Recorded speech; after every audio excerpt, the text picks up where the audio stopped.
aid package worth more than $60 billion. Live now to Michael Beckett in Kyiv, who is a senior fellow at the Washington, D.C.-based Atlantic Council think tank. Welcome to the programme.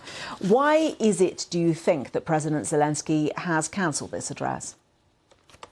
Sure, good to be with you. Well, I think the toxicity of politics on Capitol Hill was just too overwhelming, too risky for the Zelensky administration to insert themselves in there. I think also there's a growing realization here in Kyiv that some of his magic, some of his charisma is wearing off, and perhaps he doesn't have the kind of powers of suasion that he used to.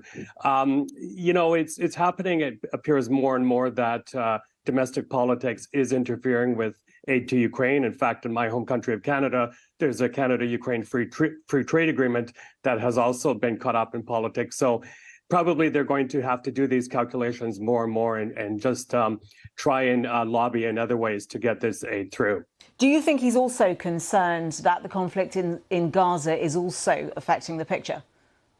Oh, absolutely. Not only in terms of aid. In fact, this $61 billion of aid to Ukraine is part of a package of aid to Israel as well. So there's a realization that they have to probably work a lot harder to lobby for aid, and also a lot harder to get the Ukrainian narrative across, because a lot of news coverage has shifted from Ukraine to Gaza. But look, the main message they're making, and I certainly support this, is that if Mr. Putin is not pushed back, if this dictator who is at war with the rules-based international order isn't stopped, then this conflict will become much, much more costlier in terms of instability, higher food and fuel prices, and migration. So hopefully that message will get to the ears of these politicians in Washington. So broadly, from a geopolitical point of view, these two conflicts are very much linked.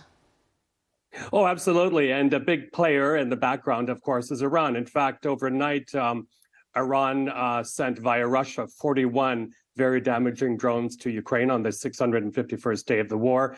And of course, they're also very active in the other theater of war, arming, funding Hamas and Hezbollah. So they need to be dealt with. And also, by the way, there also appears to be a linkage in warfare tactics.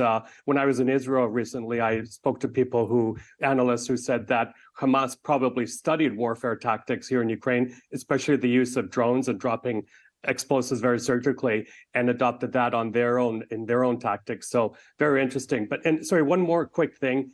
The kind of gruesomeness, the brutality of warfare techniques, what Hamas did on the Israeli side, also what the Russians are doing here, have done here in Bucha, it makes you wonder whether that's a new form of warfare. Thank you very much indeed for joining us.